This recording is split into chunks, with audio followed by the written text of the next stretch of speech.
I want to welcome everyone to our second annual local government town hall.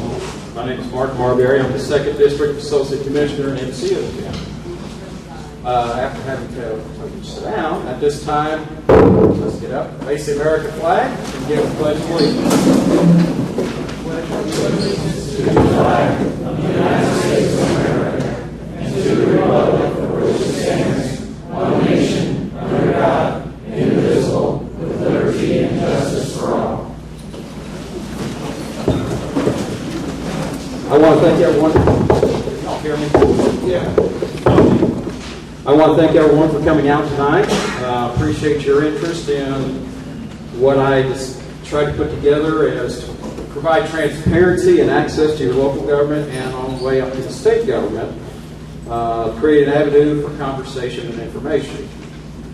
It allows us to more directly inform you about our state and local decisions, and in return directly listen to your concerns about local governments.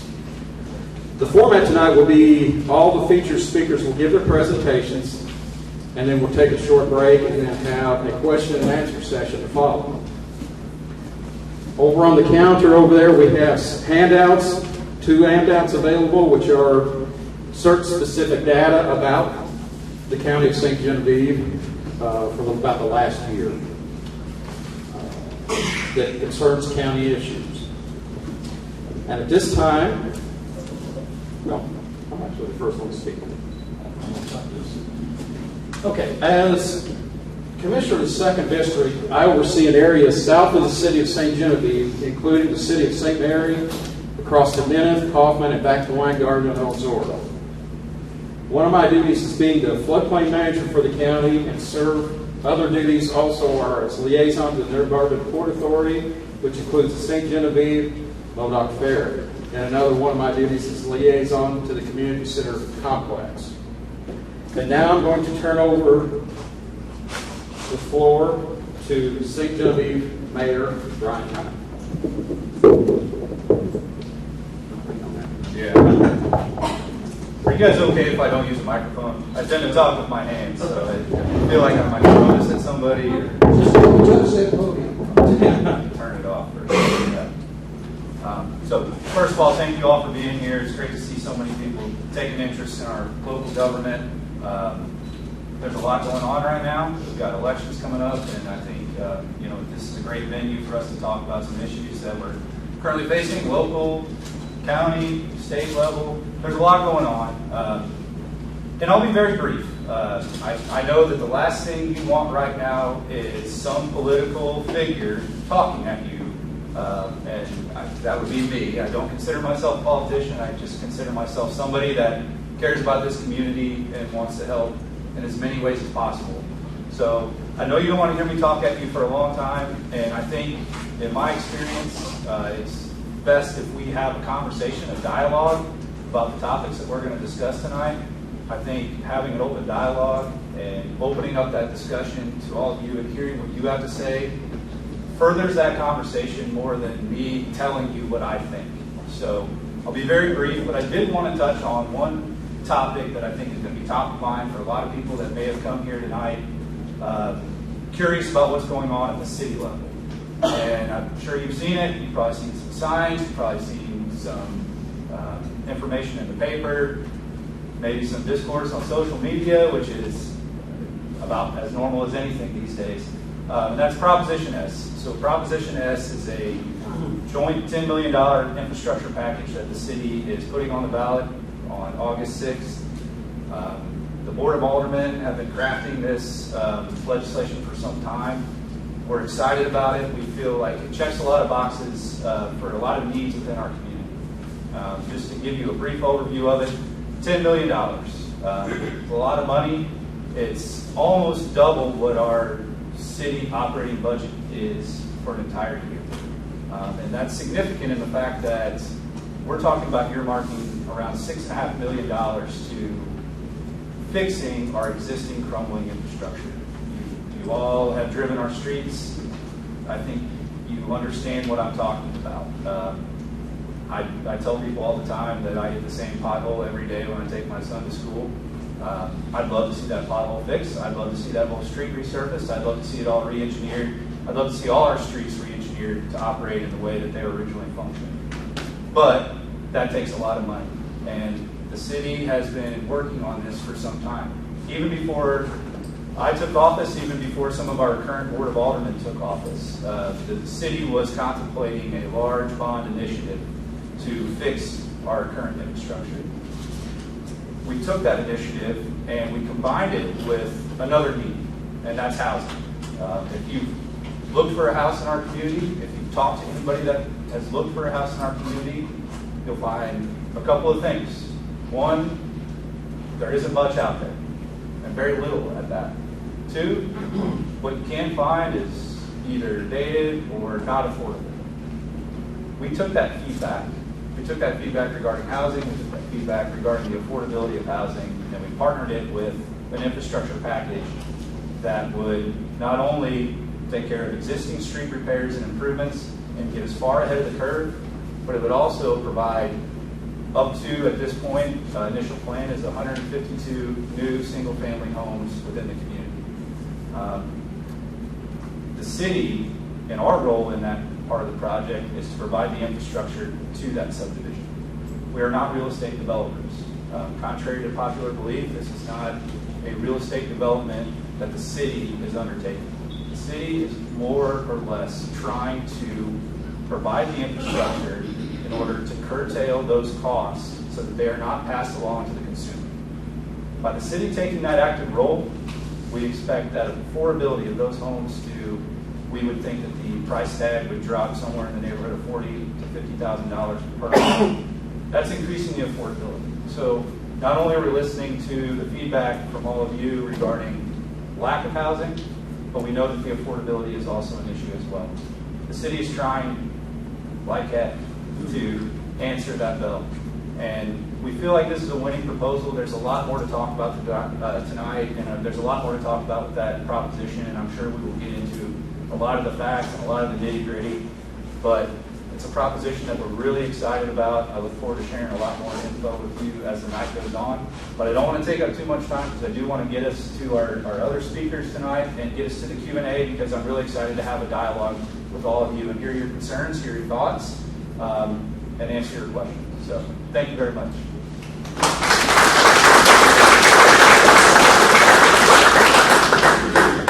Thank you, Brian. I'll do without Mike too. While we're talking about city, we have the city administrator, Happy Welch, here. Stand up. Nobody else. Now sit down. We have city council members here. Could you stand up? Introduce yourselves. Tell us who you are. Ward 3, Joe Staggert. Ward 1, Pat Baker. Ward 2, Bob Donovan. Mike Ray from Ward 4. Okay. And Dave, what's your title? Assistant City. Well, stand up. Assistant city administrator. Okay. Did I miss anybody else from the city? I think you're all over there in the same group. Okay.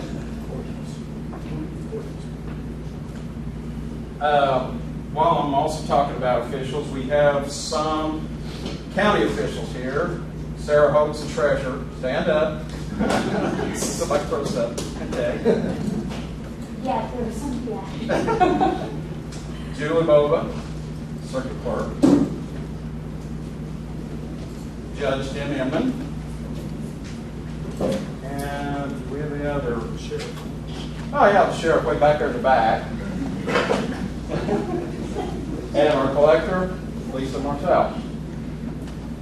Okay.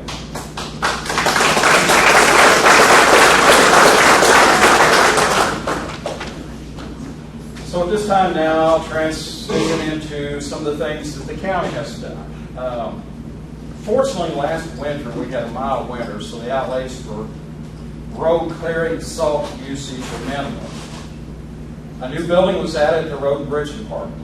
The building was deemed necessary due to the decay of the existing building and the need to increase storage space of equipment. All the equipment we have is getting more expensive and harder to obtain, so we really have to try to preserve it and expand the lifespans of the equipment. Also, that building, we have a bay, so to speak, for salt storage, so we can keep it sheltered, so it doesn't, we don't use it, it doesn't melt down in the rains in the off season. Another smaller building was planned to house the salt spreader beds, but was not built this year due to budget constraints. We did purchase a new boom mower to replace an existing one that was at the end of its life. We also purchased a 1-ton truck with 80,000 miles on it to help assist with an aging fleet of pickups that have 200 to 300,000 miles on them. The truck will have a modified dump bed and when finished will cost approximately $20,000 as opposed to a new one of the same type would be around $100,000. And again, due to budget constraints, we cut back. One of the road graders was due to be replaced on a lease purchase buyback program, and we decided that it was still very functional, was still almost new, so we decided not to do that at savings of approximately $250,000. In District 2, Caulfield Road and part of Dunsey Road were repaved. They were near the end of life, so to speak, on that, so we went back and repaved them to preserve that situation, prevent it going back to gravel. Since we had the budget, we have not, budget constraints for less sales taxes, we have not done any new paving this year. Being floodplain manager, we have another issue too that costs a lot of money. I've had discussions with FEMA and SEMA and work quite often with flood maps. And the water height on floods is actually increasing. We're having more heavy flood weather events, and it's causing problems with waterway crossings that used to be not really an issue. And again, that factors into our budget. It's very expensive. At this time, I will turn the floor over to First District Commissioner Karen Stupi.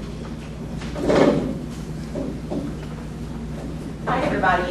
For those that don't know me, my name is Karen Stupi. I'm your First District Commissioner for St. John County.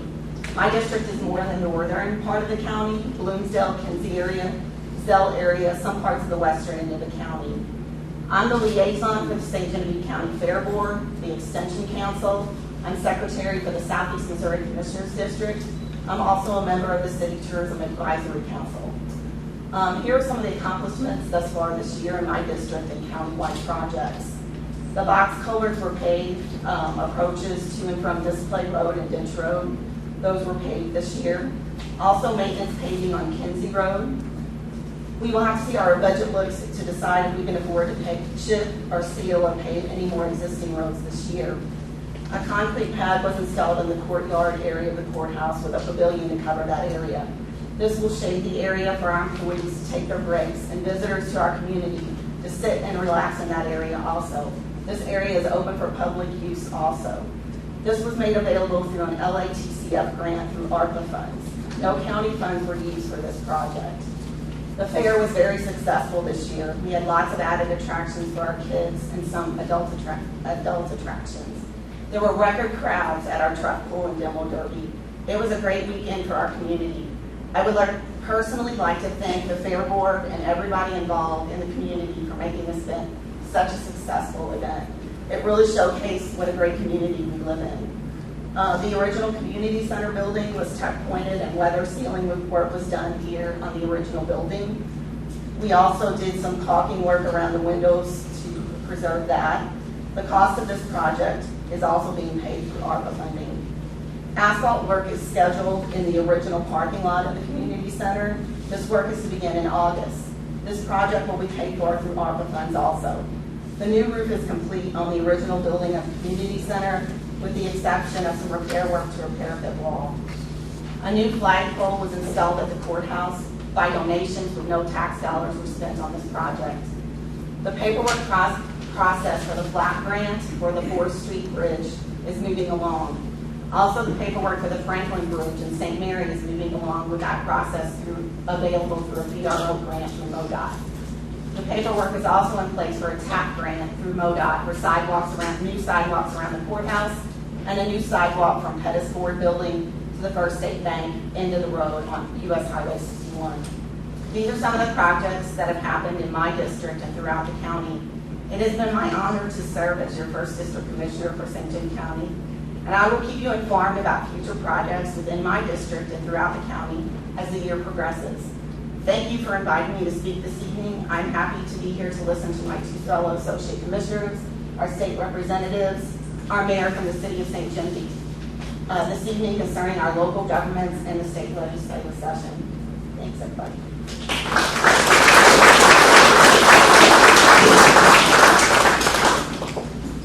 And now, at this time, we will turn this over to our boss, Presiding Commissioner Randy Mazika. He's our boss, and he tells us what to do, and we ignore him, do what we want to do. Right. Thanks, Mark. Well, good evening, everybody. It's, again, as I said, it's great to see an almost full room. It's always good that people are engaged and want to know, and we're always happy to talk about what's going on. Really, these two kind of stole my thunder because they pretty much told you everything that's going on as far as good things, right? The stuff will get you done.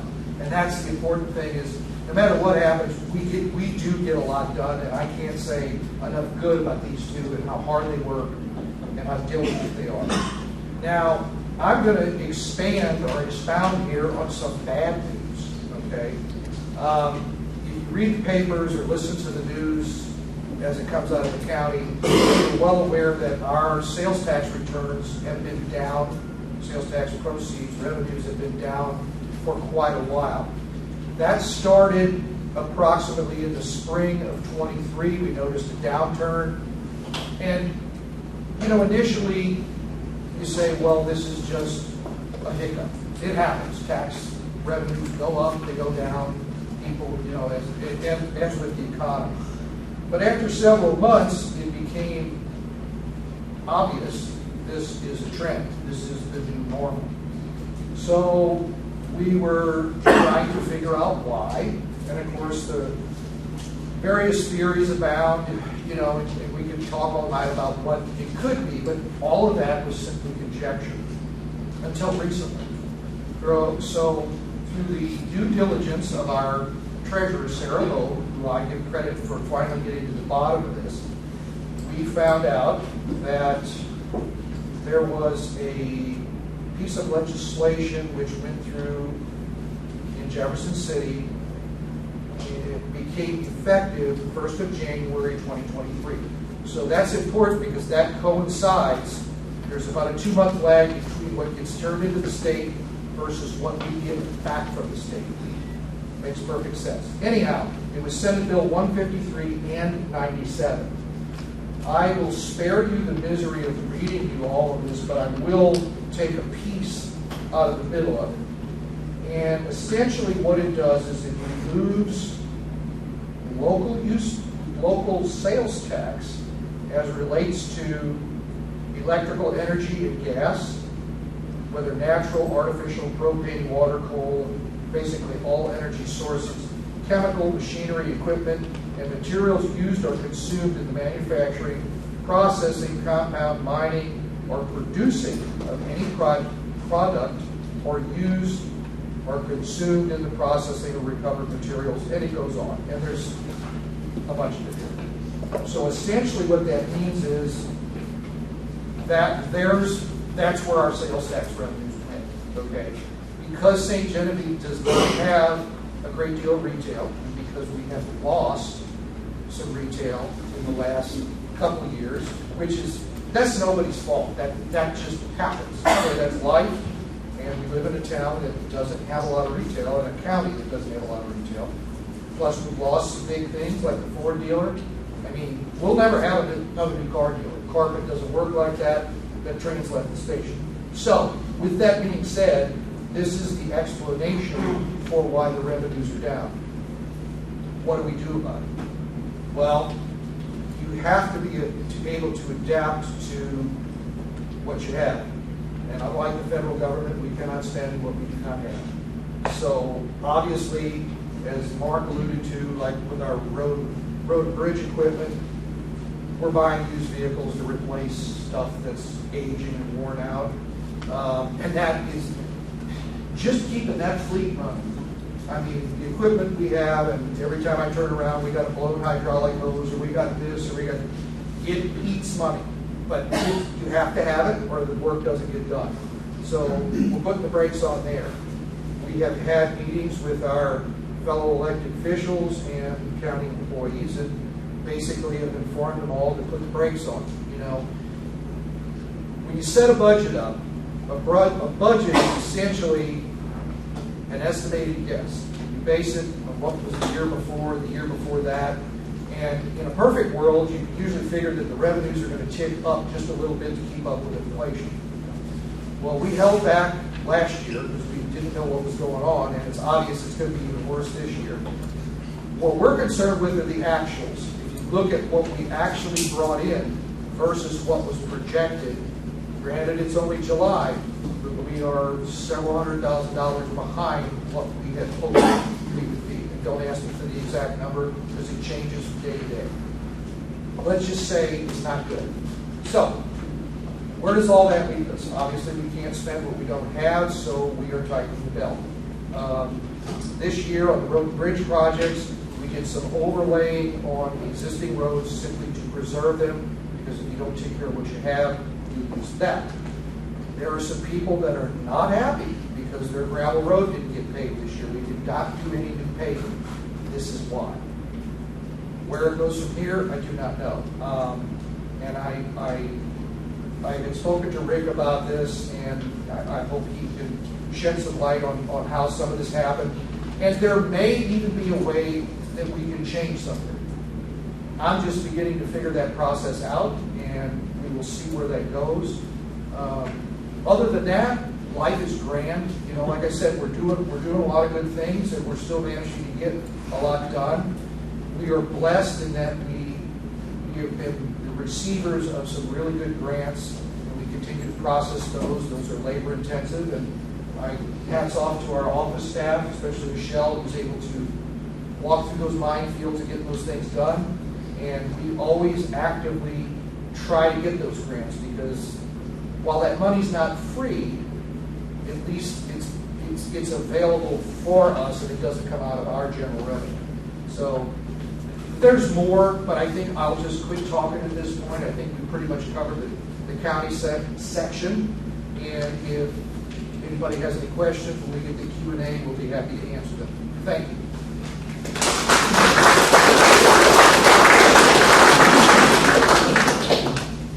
I, and I hear quite often about the county road dust issue, and I get to tell folks I live on gravel road too.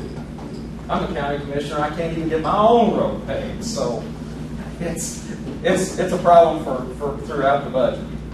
I want to recognize some other people. We've got a city alderman from St. Mary, Genevieve. Stand up, say hi. Is there anybody else from St. Mary? I don't think there is. Okay. Anybody from Bloomsdale? Any elected officials from Bloomsdale? Okay. So, all right. So at this time, I'm going to turn this over. Rick Francis is our current state representative. He's done. We're rid of him. He's turned out. Oh, we're not? Okay. Anyway, he's been a farmer, lifelong farmer, and a big component of agriculture. Spent 33 years in education as a teacher and coach, different high schools and middle schools, and assistant superintendent somewhere. Perry County? Okay, close enough. And he's retired, and then retired from Lindbergh School District, where he's assistant superintendent for personnel. Turned out a legislator, so this is his last hurrah, last chance to get for rock tomatoes at him as a state representative. So at this time, to you. I don't know if my voice is as loud as theirs. Can you hear me okay? All right.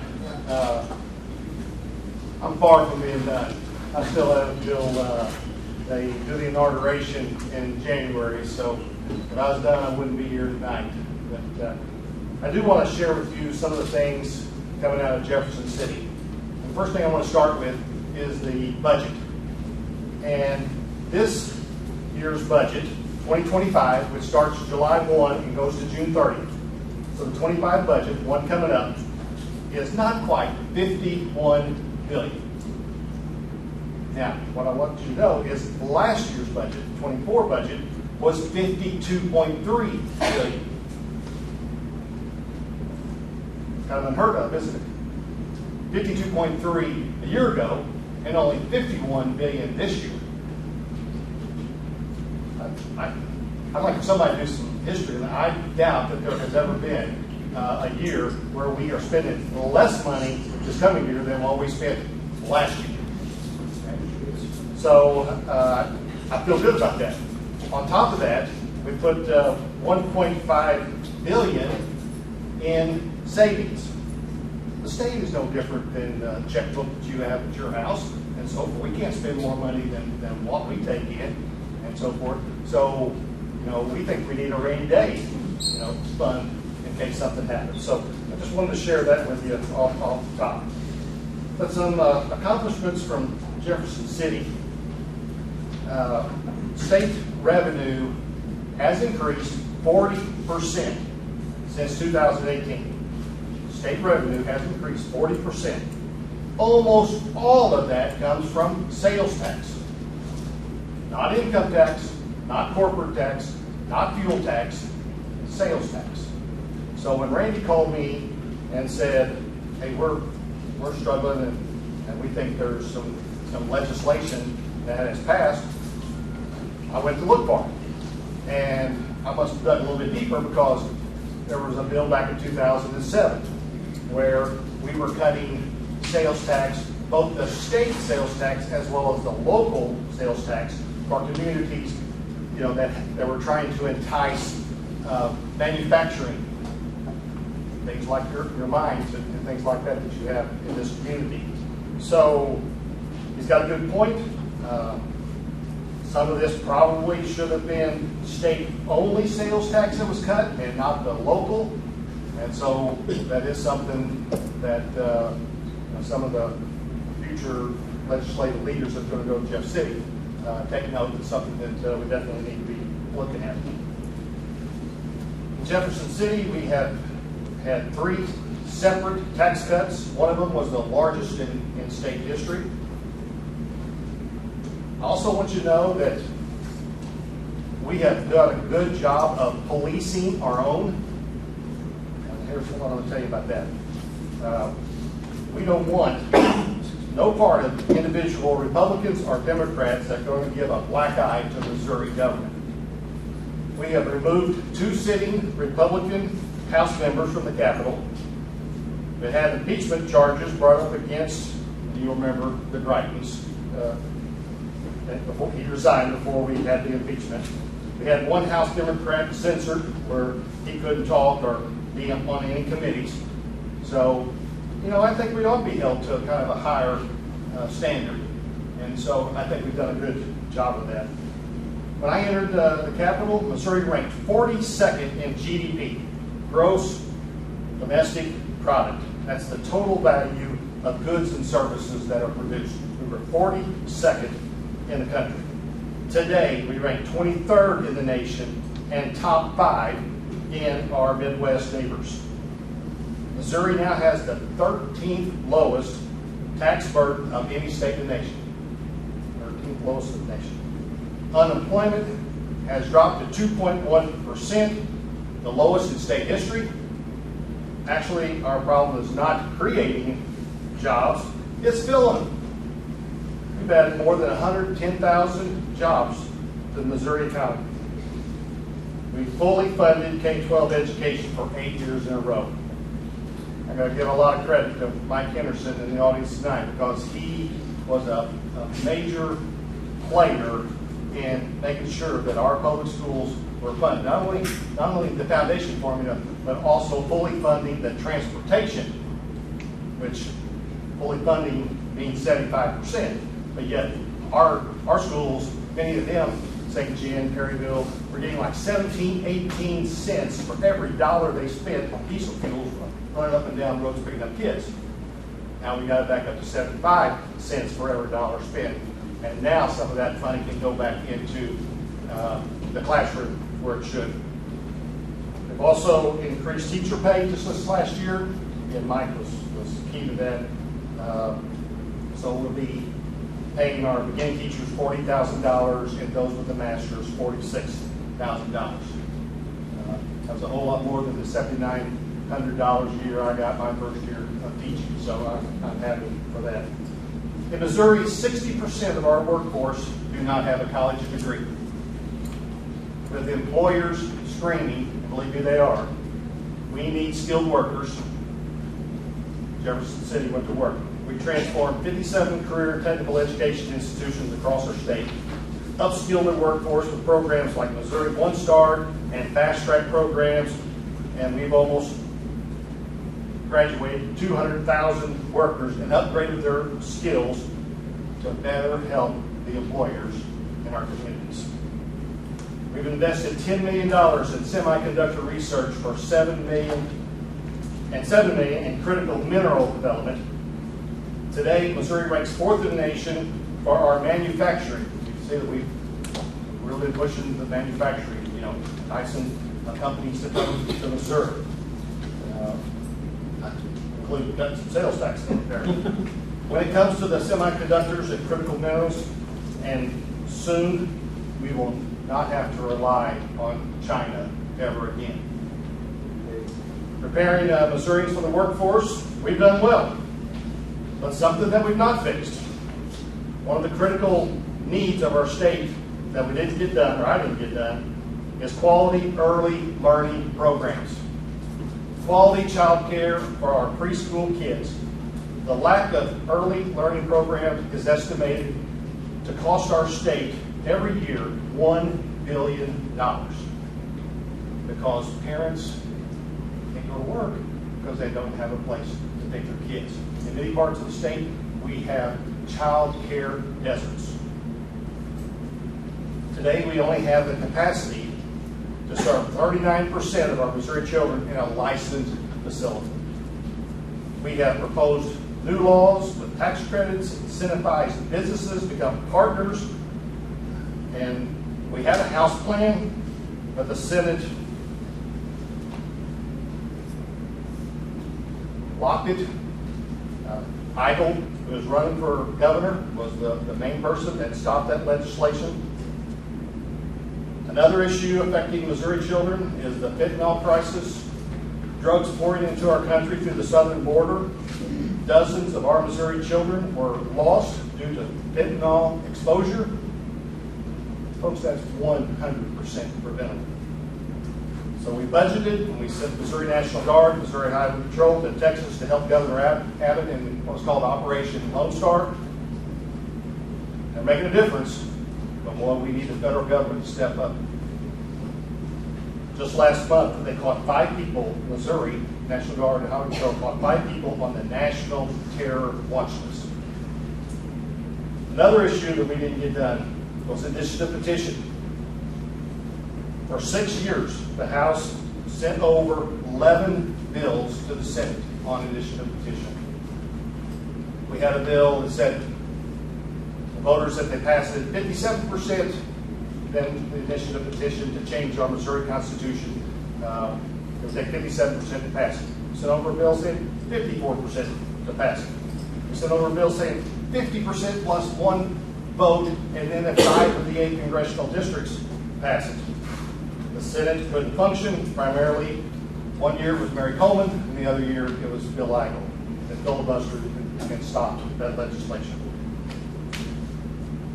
Folks, we need to elect normal, conservative Republicans, not libertarians who put an R behind their name. I ask you to talk to these candidates, to make sure that we stop sending those that are so far right that they're almost touching the left, because it's hurting us for getting things done in Jefferson City. When I went to Jefferson City, nearly 8,000 abortions were being performed annually in our state. Today I'm proud to report that there is 0. But because the Senate, the Freedom Caucus, fought, filibustered, and basically stood on their stump to campaign this session, it'll be on the fall ballot.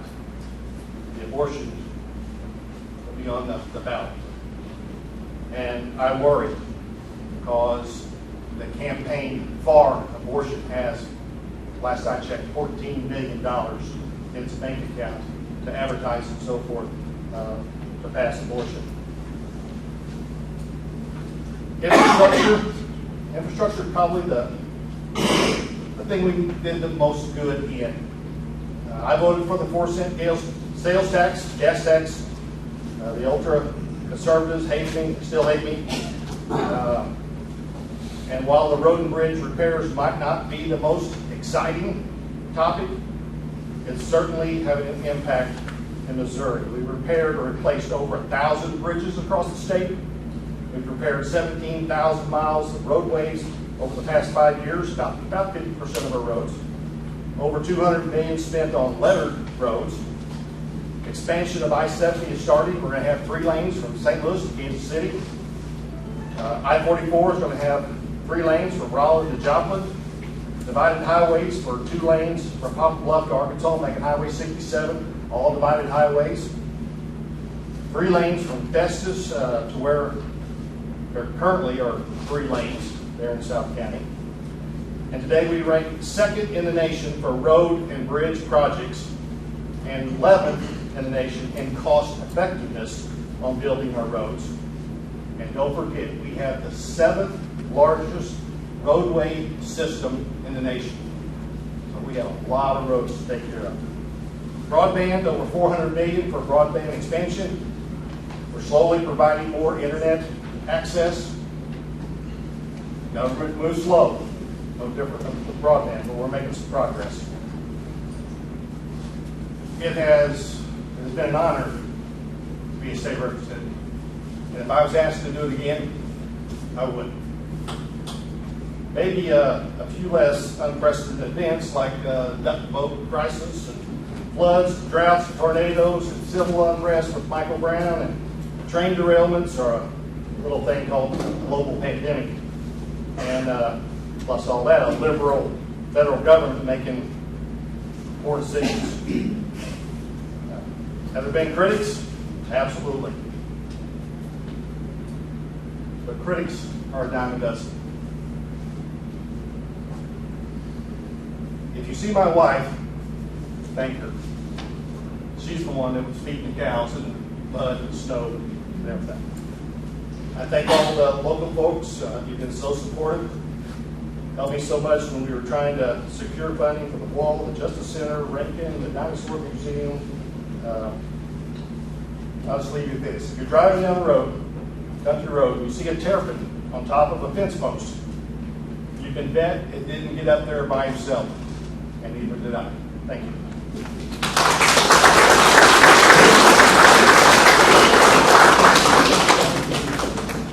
Thank you, Rick, for that pretty detailed, comprehensive summary. One thing I want to touch on, he mentioned about the fuel tax. What we do on sales tax on fuel, gets collected at the fuel suppliers. Is that right, Sarah? I understand. Okay, at the fuel suppliers, and sent in, and we receive that funding separately from the rest of our sales taxes. It's called CART, County Aid Road Trust. The percentage we receive is set by the state, but it also depends upon our mileage of roads in that CART system. It is roughly, so far this year, about on pace as it was last year, as far as how much funding we're receiving. Unfortunately, it is dramatically overshadowed by the other sales tax revenues we are receiving. All right, born and raised in Bismarck, Senator Gannon taught junior high physical education coached in DeSoto Public Schools. Mrs. Gannon has served 4 terms and turned out as a state representative and is finishing her term as state senator. Senator Gannon has decided not to run for a 2nd term in the Senate. And you can ask her why she's not. Question and answer session. Well, good evening, and thank you for inviting me to be here this evening. It's always good to be in beautiful St. Genevieve. You truly have some of the best quaint restaurants around to have lunch. And when I first ran for the Senate 4 years ago, Representative Dale Wright at the time was your representative. And so I would come down here with Dale, and he took me around and introduced me to practically everybody. Hey, over there, hi. Okay. Here in St. Jen, and then he also door knocked with me. So I feel like this is a very welcoming community to be a part of. Well, the first word that comes to my mind when I describe the 2024 legislative session in the Senate is dysfunctional. I'm sure that most of you in here probably caught a lot of the news clips on TV as well as read about it in the newspaper. I Googled the word dysfunctional, and it said, not operating normally or properly. Now that hits the nail on the head. It's really hard to get things accomplished when you have 3 parties on the floor. So in the Senate, we had the Republicans, we had the Democrats. Oops. That's We'll okay. just hold that. And the Freedom Caucus, who like to call the normal Republicans rhinos. The first 6 weeks of session consisted of the Freedom Caucus filibustering every day, all day. Once it would start, the rest of us would just retreat to our offices where we could also get some work done, and then we could also turn on the speakers so that we could hear what was being said on the floor. But basically, when they would start filibustering, the Senate floor would clear out, and there would only be 2 people on the floor reading a book or filibustering, talking to each other, or reading poems, or whatever they wanted to read, a magazine, whatever. It was very discouraging. We also had several nights where they filibustered 24 hours. We spent the night in the Senate, slept in our offices, and maybe we got to leave by 8 or 9 o'clock the next morning. That happened several times. I am going to talk about, we didn't pass a lot of bills this year. That was in the newspaper also. But I am going to talk about some of the bills that I think would interest people in this room that we did pass this year. Senate Bill 748 was carried by Senator Lincoln Huff. Lincoln Huff is the budget chair in the Senate, and he is also one of the candidates for lieutenant governor. Senate Bill 748 extends the sunset to Missouri's federal reimbursement accounts. This legislation is essential in funding medical services provided by entities such as hospitals, nursing homes, ambulances, and other essential medical services that provide health care to our communities. Very important bill.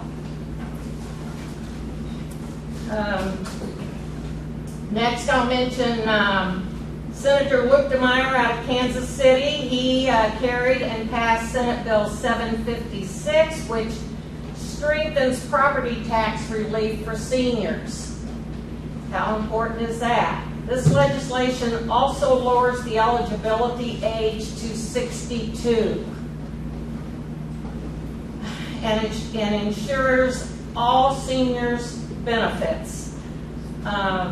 This act also ensures property tax adjustments reflect new construction, improvements, and annexations.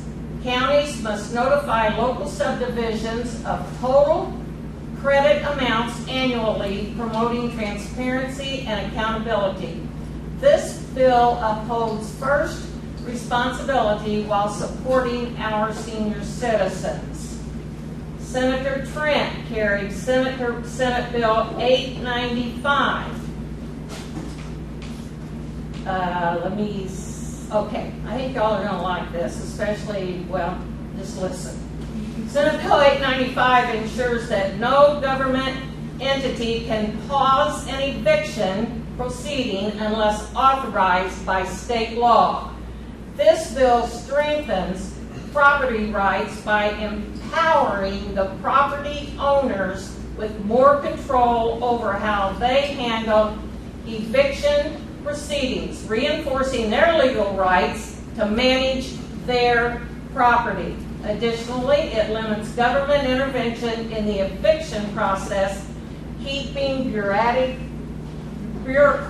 overreach at bay and upholding Missourians' property rights. Now we're going to get to something for the military. Senator Brown carried Senate Bill 912. It showcases the Missouri Senate's commitment to caring for the men and women who selfishly serve our country. This bill plays a critical role in protecting veterans by empowering the Missouri Veterans Commission to receive mental health care legislation and collaborate with the Department of Mental Health on strategies to prevent veteran suicide.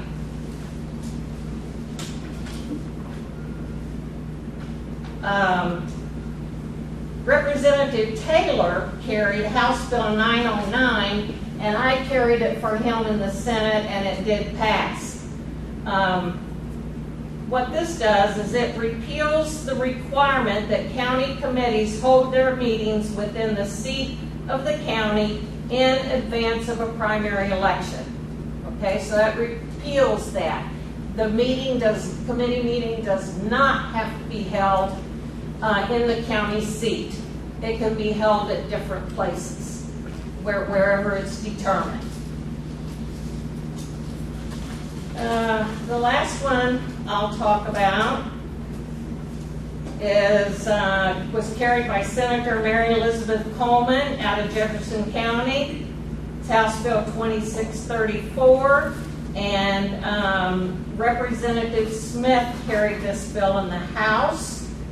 The passage of House Bill 2634 marks a significant achievement for the pro-life agenda championed by the Republican caucus. The bill eliminates Medicaid reimbursements to Planned Parenthood, aligning with pro-life principles by restricting funds to an organization that provides abortion services. House Bill 2634 played a crucial role in renewing the FRA, that's the Federal Reimbursement Allowance, essential for securing federal funds for Missouri's Medicaid program. Another thing I would like to mention, I requested $1 million for a platform to be built in DeSoto at the north end of town on Main Street for Amtrak to make a stop in DeSoto. Representative Cindy Courtway requested $1 million also from the budget chair in the House. We ended up being successful on this venture, and we're both very proud of this. In fact, we had a meeting on it yesterday in Hillsboro to further discuss, what's going to happen and just getting our act together for the next presentation.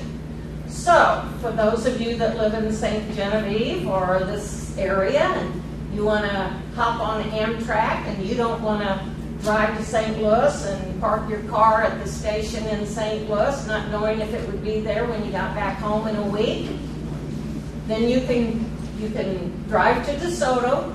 There will be a parking lot there that you can park and leave your car until you get back home and take your trip and enjoy your trip.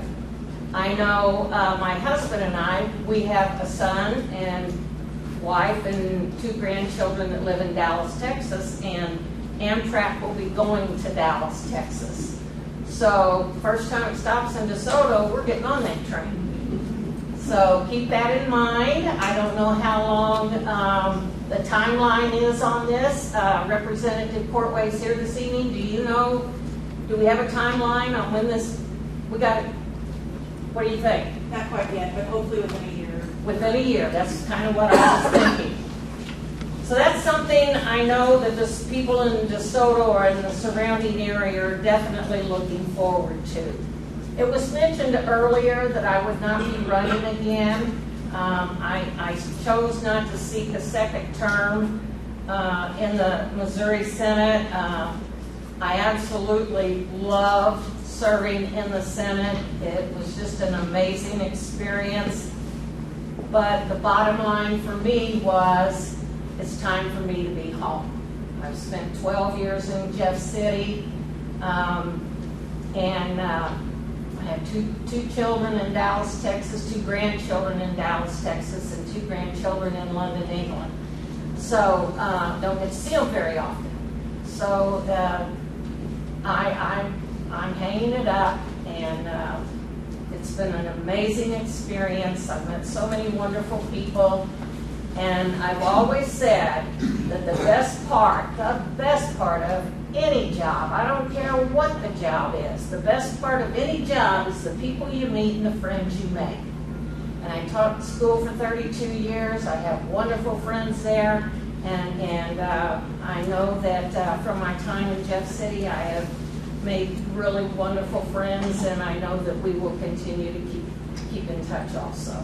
So thank you for being supportive of me, and like the representative here, I'm the senator until the first week of January. Thank you.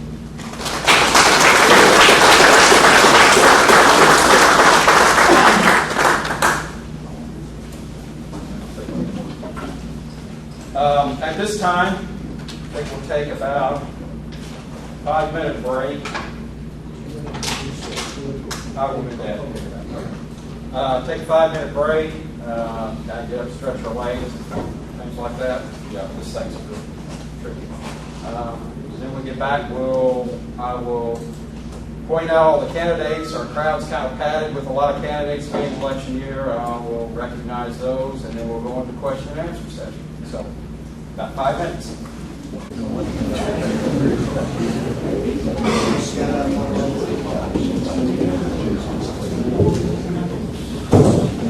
I guess Ms. Lane will be back in that. Meanwhile, at the start of this question and answer session, our crowd's kind of padded this year because it's election year. Surprise! So we have a lot of candidates here. So I want to introduce the candidates. They really won't be speaking, but I'll name them or point to them, and they'll show you who they are. So I'm going to start over here, and I'm just going to go by location. Bryant Wolfman, running for state representative in this district. Brent Guile, he's running as a Democrat for my seat I currently have. Let's see, who else do we have? See, Bryce Seacrest, he's running for judge. Circuit judge. Is that right? Circuit Yes. judge? Okay. Y'all are right. You get your own y'all are right. Cindy Buckeye Courtway, she's running for Elaine Gannon's seat, Senate District 3. Is that correct? Yes. Okay. Cody Ford? Corey Ford. Sorry. Corey Ford. He's running for Associate Commissioner District 1. Is that correct? Okay. I'm a little confused, but we'll get relatives figured out. In the back row running for office.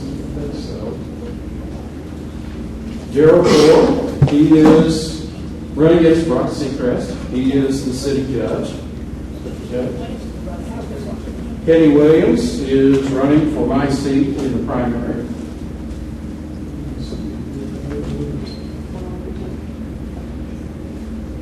Bob Nugent, he is running for Associate Commissioner District 1. Mike Anderson,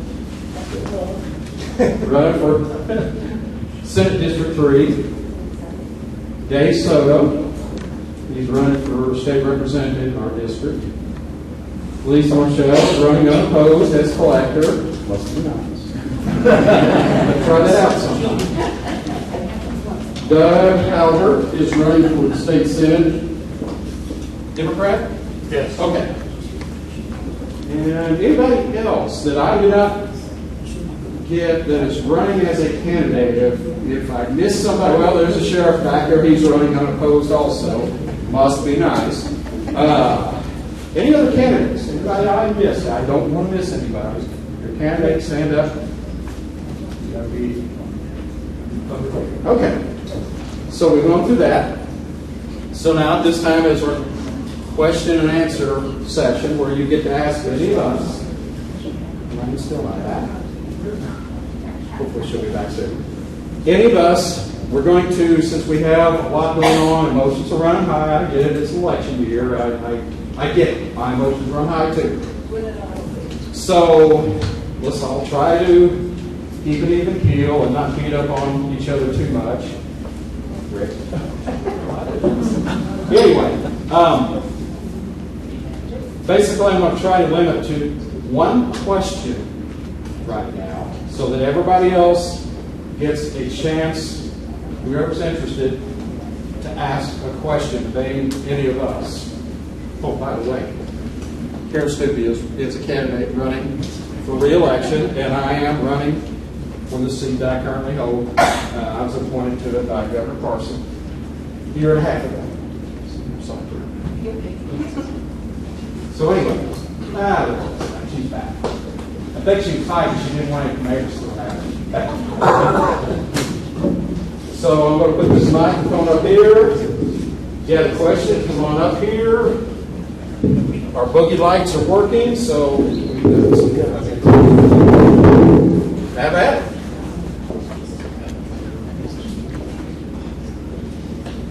My goodness.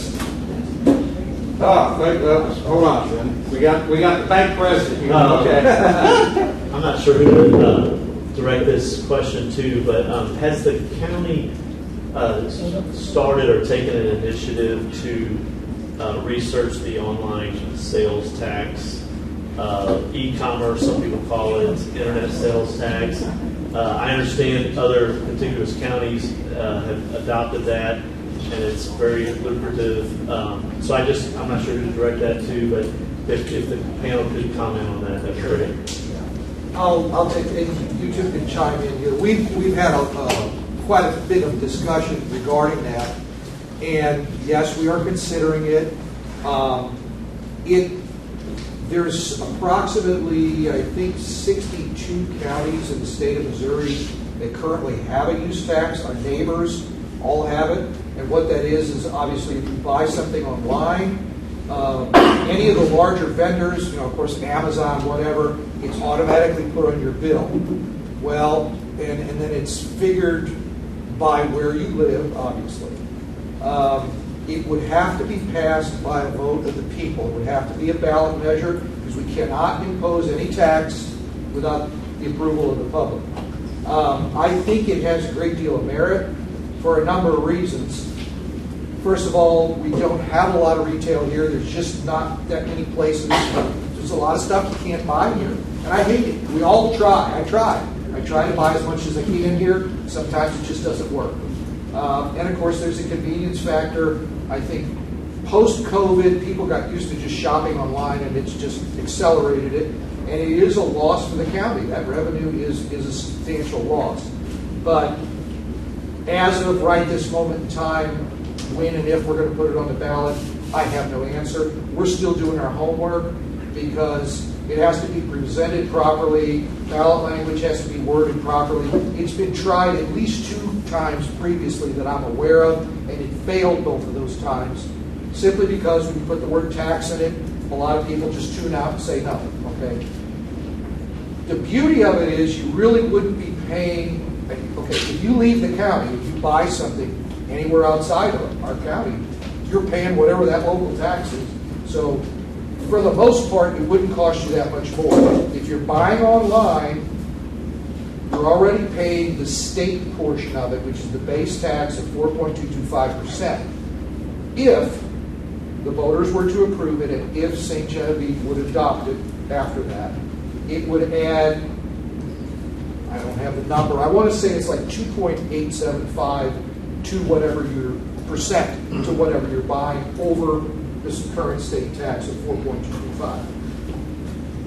I live in the city limits, so this is, okay, the city already has it. So when I buy something online, I pay 6.225 because the city gets 2 points, the state gets 4.225. Clear as mud, right? Anyway, it would add a small amount to what your purchases are, but it would be very helpful to the county. Now, if you get into the language of that bill that I spoke of earlier, those entities that are exempt from sales tax are also exempt from the so-called use tax. So does that kind of answer the question? Okay. Thanks. Did I leave anything out? Okay. To Mr. Francis, you mentioned the GDP growth. What sectors has it been, and what parts of the state have been most affected by this? What sections of the state have been most You affected? said our ranking was previously low, and it's gone up significantly. And I was wondering what sectors are responsible for that growth, and what parts of the state were. Certainly the parts of the state where we've seen growth. St. Louis, Columbia, Springfield, Kansas City, and it's been lost from South Missouri, where we lost, it was 30,000 residents from 2010 to 2020. We even lost a state representative seat in Southeast Missouri, and I think it was gained in Springfield. I think is where the state representative goes. So those sectors of the state is where the most value goes comes from.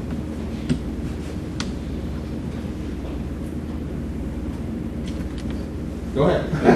Follow-up to that, in a way, is it's pretty obvious that Jeff Coates grew up quite a bit as we travel south from St. Louis here. And at Cape Girardeau, it's grown fairly significantly towards the north, Jackson area, and Prairieville seems to have grown quite a bit too.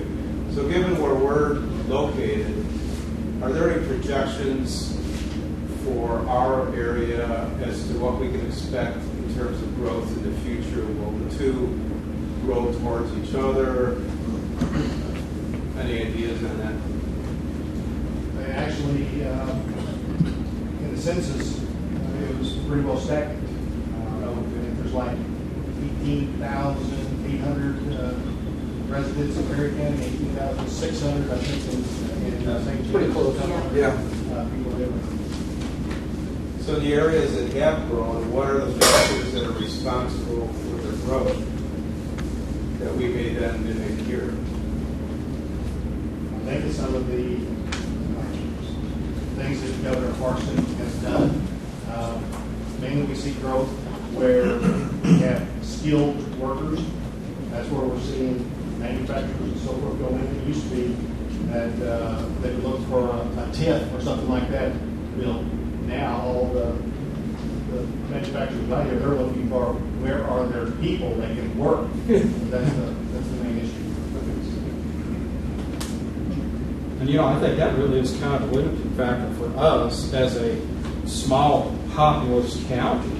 18,000, 600 should change. We have able bodies to go to work. That's part of it. Anybody else have a question? I'm not coming. My question is kind of for the state legislators. Even though I understand you're the only two here and it was passed by the whole legislation and stuff, this legislation that basically is affecting our county and our tax revenue and stuff. But I want to explain why I'm asking that question first of all, Rick. And it had to do with some of the numbers that you gave to us earlier. $1.5 billion that the state of Missouri banked. The cut in budget from 52 point something billion misrepresent anything, I'd really like you to clarify if I'm here correctly and stuff, but didn't the state of Missouri have a $6 billion budget surplus last year? No, it's not $6 billion. That's what was It might have been previously that much in ARPA funds or something. But that's all pretty well dried up now, all the federal dollars coming to the state. And that's a good question, because, you know, some may serve on the SB 40, and, you know, the funding and so forth for that program was just talked about during the 5-minute break and so forth. When you save money for a rainy day and so forth, there could be programs that are being met. You know, and what seems odd about that is the state of Missouri seems to be in pretty good, but then yet the burden of this legislation was put on the county levels and stuff, which affects all of us and a lot of other counties and stuff. And it just seems contradictory that the state of Missouri would enact something on the counties that puts us in a bind on the county level, but then yet the state of Missouri appears to be in good shape. You know, so it's real questionable how that legislation got through and stuff. I'm real interested in knowing more about that. Again, the legislation, Mr. Zuko mentioned in 23, that was the last one. It actually started back in 2007. There have been 3 or 4 bills since 2007 that has taken a little chunk this time, a little more this time, and so forth. And so I think the pendulum probably has swung too far the other way. But the other number that comes to mind was, I think you referred back to 2018 to now, that the state revenue was up 40%. That's a big number, you know, we're talking about $50 billion and stuff, so it's even more confusing to me and stuff on a day-to-day level of why the cuts was a burden to the counties and stuff. Then I followed it up with 3 tax cuts. So put money back in Missouri pockets. One of them was the largest in state history. So we were saying we're going to spend wisely, but when we have money that we think is excess, we're going to give it back to the people. I think the people can spend the money much more wisely than government can. To follow up a little bit on what you were asking about, we are in a bit of a unique situation. And this is one of the things I think sometimes gets lost in a lot of people. Each county is unique. We are very unique because we don't have much retail. You know, we are by far our largest sector is heavy industry, which that was the big hit on us. I mean, you're still like sales tax, right? Yeah, at the same or higher. But our retail is very low. Yeah, I talked to the treasurer of St. Francis County, and they're up 9%. I mean, they've had 2 months in the last couple of years where they're down just a little bit. But their heavy industry is very small, and their retail is just insane. So when you start talking about St. Francis County, or even Perry County is growing exponentially in the retail sector, which was not really seriously affected by that. So they have basically, you know, I don't know what their numbers are, but they're not affected so much. Iron County, though, is kind of the same boat we are. Mining, you know, things like that, with not so much retail. So it's, you know, each county is unique, so it creates these unique situations. And this is what we deal with all the time. All these type of variables and devils in the detail type of thing. You know, sometimes that little detail you're not thinking about really comes up and smacks your heart. So. And I'd like to just add on to the back of what Mark's talking about. Don't think we're not actively trying to get retail here. But retail, just leave it outside. Retail you know, we all know the story about how 30, 40 years ago, Walmart wanted to come here, and the city, the people that were in charge or, you know, were influential, didn't want it. They were afraid it was going to kill Main Street, as it has in a lot of places. Walmart will never come here. We're now surrounded. You know, you can go 20 minutes in any direction to go to Walmart, right?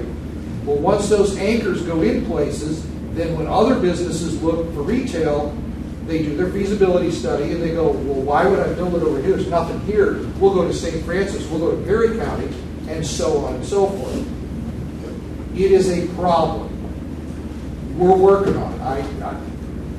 Tom Kime at IDC, I mean, I can't speak to anything specifically because nothing has come to fruition, but we are constantly having meetings and we're talking, and a lot of times we get this close, and then one or more of the parties, it doesn't happen, okay?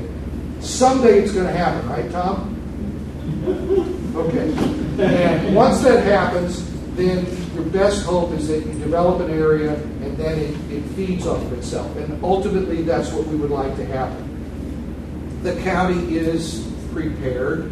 There are legal means where we can try to help those businesses through TIFs. There are ways that can be done. We're trying, okay? But you can lead a horse to water. Ultimately, it's whoever is going to open that business makes that decision about where they're going to go.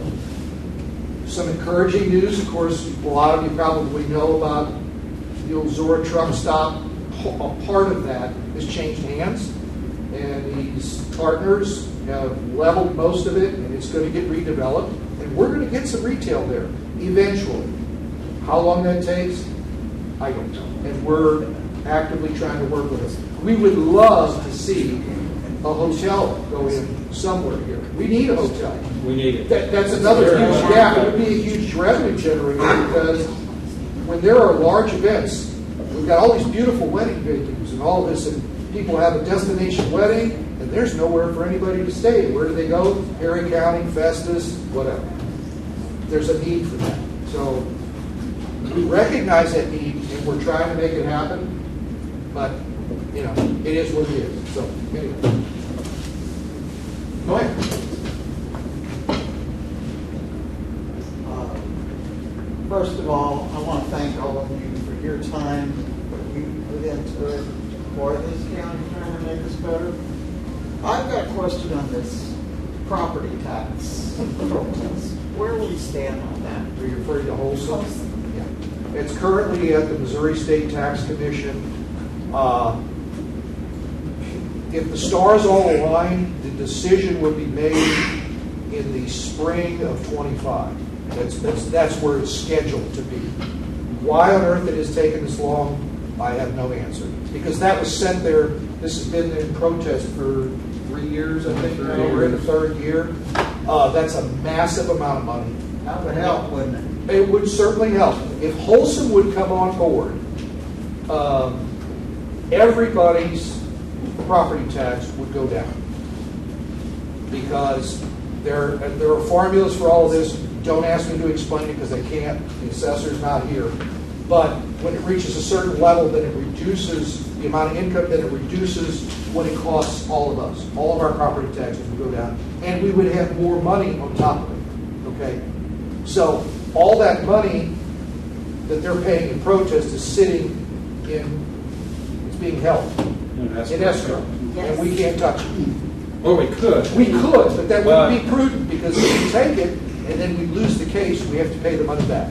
Still, the best policy there is just act like it isn't there. That's not an easy thing to do. Okay. So, wish I had a better answer for you. Any other questions?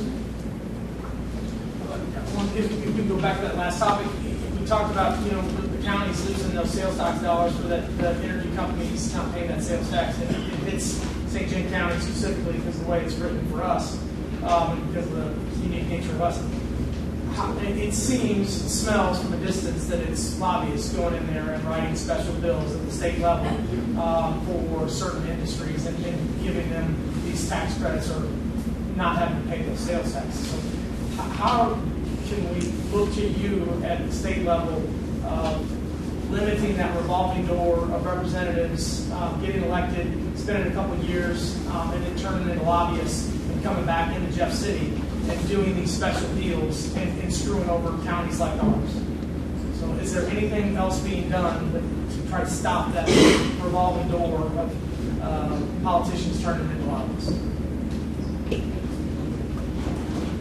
Right. Politicians can't be turned into lobbyists. There's a window, yes, you're right. There's a window. But they can wave that out pretty fast while they're, I think it's a 1 year now? 2, I think.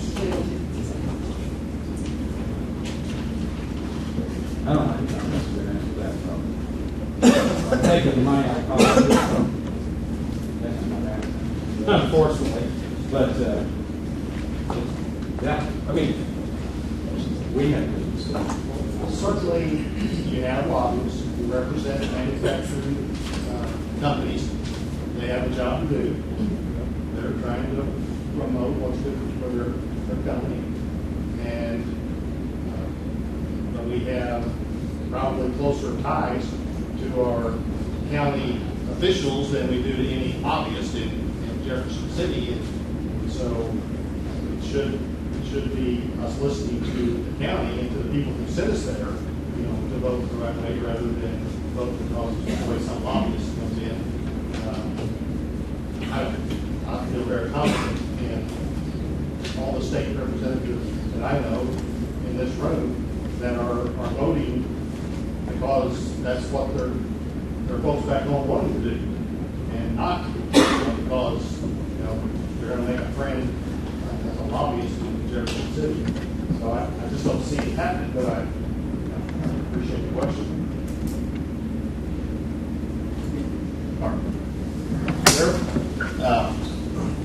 Gary Stolzer, I've been sheriff here for 24 years.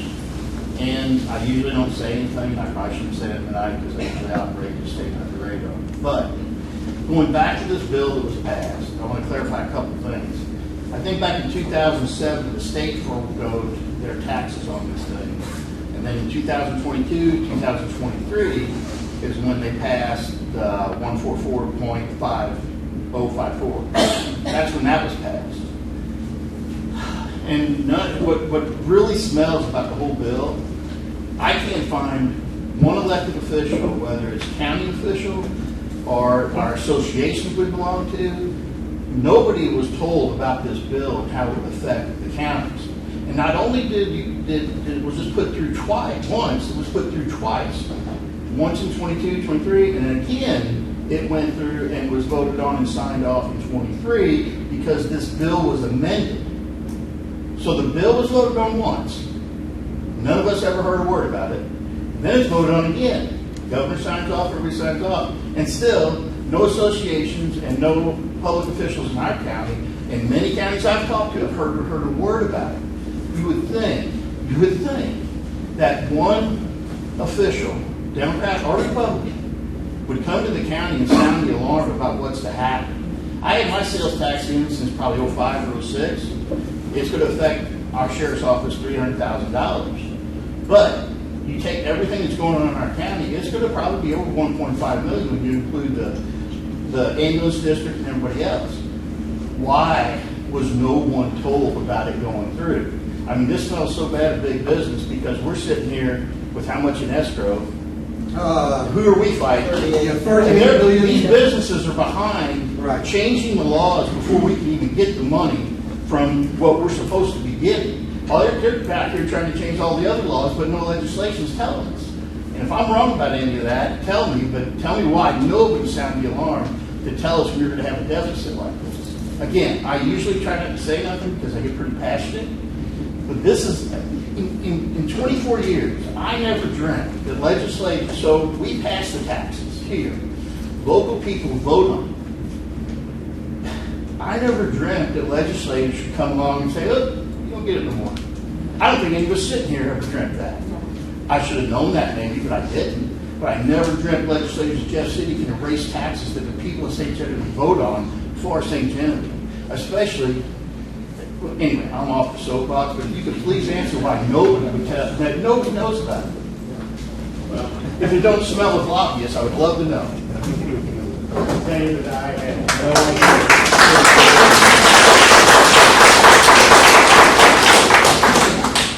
had no idea until Randy called me and said, look up this bill. And he told me what he was going to tell me. And it's exactly what he told me. And actually, I was thinking, oh, it's got to be an amendment that was put on the last day and a Russian thing. So it wasn't. It was a bill. I think it was filed by Senator Andrew King. Koenig, correct, yeah. He's in West County, St. Louis, yeah. Usually you're right. When something that's going to be affecting the county and so forth, I get all kinds of, phone calls. So we've got lobbyists on the county level that just as well. Well, and here's the rub. I want to interrupt you. Go ahead and finish what you're saying, David, and I got something to add. Well, I was just going to say that, there's always lobbyists on both sides. Okay? And I never had anyone coming in my office tell me this is what's going to do on the county level. I mean, when you guys vote on it and you see it's going to detrimentally affect the county, how do we not get told about it? I don't have an answer. I don't know. Well, if you see something like that, wouldn't you tell us? If I had saw it, I would have been talking about it. Well, and to dovetail into that, so we as commissioners, there are associations, and we're members of CCAM, which kind of Commissioners Association of Missouri, and MAC, Missouri Association of Counties. And part of our membership dues is supposed to go to these people to look out for us, because we can't keep track of it. We're doing our jobs. Even though we're closer to it than you in the audience, we're not Jefferson City. We don't know what's going on. We do get notifications of bills coming in, but there was nothing sent to us in the form of, hey, this is going to happen to you, okay? And we have received things like that in the past. So why we weren't notified or how that happened, I don't know. And I obviously can't speak to their end of it and why they didn't know about it. But it's very, very frustrating that we're a membership of those organizations, and they're supposed to be looking out for us, and they didn't. Okay, so all I can tell you is they're going to be hearing from me. I would hope the legislation tries to fix this for the counties. Yes. Since the legislation is the ones that screwed it up. That's all I can hope for, to help the counties get back what they sorely need. We're a third-class county, and most of the counties in the state are third class. I might be using $300,000 budget. You've got a lot of money, but a lot of these counties have nothing. But they may lose $50,000 out of their budget, and it means as much to them as $300 meant to me. Every third-class county is going to suffer. These second and first-class county, Jefferson County, I think a half cent for them is around $14 million, is what the sheriff told me, and a half cent for us is around $1 million. Right. That's just a huge difference. Yeah. Why we're getting hit so hard, but other third-class counties will get hit just as hard as us. Yeah. Yeah, it's very frustrating. And I would hope that maybe there's some kind of a fix for this, Rick. I mean, is there a way to... Sure there is. Yeah. Yeah. How soon can a fix be put in? Next session. Next session. Have to get a bill filed, go through the House and the Senate, and signed by the governor. It's still confusing how it went through all the people, and nobody knew about it. No associations, no counties that we know of knew about it. No sheriffs that I know. I mean, it's anyway. I said it again, I'm off. He gets excited. I told him this morning to go away. I mean, the commissioners in the room are probably the only ones that ever seem to get passionate about anything, because I really try to stay quiet. But sometimes we can't stay quiet when people are doing this to us purposely. It's crazy. Well, we've all had some joint venting sessions lately about this, and it puts you in a spot. We're in a horrible spot. So, it's bad. Yeah, one of the things about us as commissioners, we don't make a lot of these decisions on our own. We do have to follow a lot of state statutes. Correct. And, we spend a lot of time pouring through state statutes trying to figure out what we can and cannot do. And also, sometimes court cases. And I'm going to throw that in there, SB 190, which is Ms. Lane mentioned about Senate Bill 756, which was kind of an update about it, which is the property tax freeze on senior citizens. Our position on this is we don't oppose the spirit of it at all. The problem is the implementation. And the Senate Bill 190 originally, as passed last year, I believe it was a disaster. And everybody, when it's all said and done, I say everybody, from us up to the legislature, we have no idea what to do. And we clearly stated we will not deal with it because here's the problem, we're going to get sued. Well, we really don't need to spend money on legal fees if we're short on the budget. And 756 did help it some, but there's still A lot of unanswered questions. yeah, everybody on the school board here, you want us commissioners to tell you you're getting less money. We don't control the school board or the school district. No. Or their money. We don't. Or their money. It does a pass through when you go and pay the property taxes, but all that is just a pass through. Yeah. We disperse the money. So And it would hurt them the most because 75% of that goes to school districts. So these are the things we deal with all the time, and it's not always easy to make these decisions. Sometimes our decisions aren't always popular because we just can't find a way through it. Yeah. I just have a question. Going back. Millie, can you come up to the speak? I have enough trouble hearing you. Stand next to you. I just have a question. Okay, are you guys not reading these bills?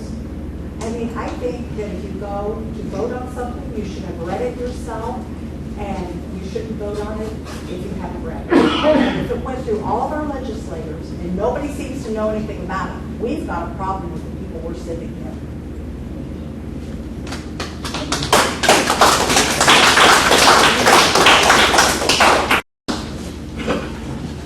I think there's a question back here, Terry. Yeah. Back to, I'm going to talk about. Okay, just talk loud, Terry. I'm going to talk loud. Project. Okay. With the protesting of the taxes, okay, it's going to be heard by the tax commission in Correct. 2025. Correct. What if Folsom disagrees with the results? Where does it go then? Okay. Right now, we're kicking the can down the road. Exactly. And this is a conversation we've had many times with our assessor and amongst ourselves. Then it goes, they can appeal it, okay? Which then means it goes to another court of law, okay? And I think conceivably it could end up at the Supreme Court of the state. I don't know that for sure, but I will tell you this, even if it's ruled in our favor, I would be shocked if they didn't appeal it. Having dealt with these folks, they're tough, okay? They're very, very tough. So, in a perfect world, in a perfect world, we wouldn't be talking about this, but, the decision would be made. How it cannot be made in our favor, I don't understand, because to me, it's very, very simple. They signed an agreement when they got their Chapter 100s that they were going to come on and pay their taxes. Just like you and me. Just like the rest of us, right? Right. And now all of a sudden the main portion of it is they're trying to say that everything up there that you see is not real property, that it's personal property, and then they want to prorate it as such. That's where the biggest dispute is. How the tax commission could not agree with us, I don't know, but we have no control over it. It's a court of law, essentially. So we just hope for the best, but in the meantime, we sit there, that money sits there, we don't get to use it, and, it's a bad deal. And they got money to fight. Yes, they do. And they just got a federal, just recently, they just got a federal grant to improve for the something. their pollution. Something. I don't know the details on it, but just say they're not hurt. Okay, to add on to what you're talking about, not all that protest money is Folsom. The vast majority of it. But here we go again. All these similar entities are watching this. So it's not going to be just us. It's not going to be just. That decision affects statewide in certain types of industries what's going to happen. So it won't affect, I mean, they're the ones starting. You know, but all these other, part of the protest is these other corporations doing the same thing. Right, so if it goes in their favor, it'll be a domino effect, and it will hurt the state overall. Because face it, we got a lot of industry like that, and everybody that's in that kind of business is going to go, well, hey, and they're going to point to that case. Bam. It's just not our county. It will be the entire state. Yeah, it'll be the whole state of Missouri. They said they're willing to pay their taxes, they just don't agree with how they were assessed. They do, yes, they do pay quite a bit. Yeah, they do pay quite a bit, but not really what. Right, but the biggest dispute is over what's real property versus personal property, which of course is taxed at a different rate and depreciates at a higher rate. Real property doesn't. So. I wanted to ask the mayor if he had some ideas about the housing challenges, because that plays a part in drawing businesses here for our workforce. Sure, absolutely, and that probably takes us back to Prop S, because that is, that's a solution that we're working on. And rewinding the clock back to 2018, we issued a housing study, and that determined that 1/3 of our workforce, of our major employers, was going to turn over in the next 3 to 5 years.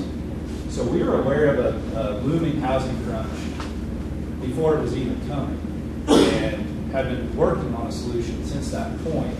Now it's easier said than done, and we've had a lot of roadblocks, COVID, material costs, etc. But with this initiative, we do feel like this has an opportunity to bring some market growth to the county and the city in kind.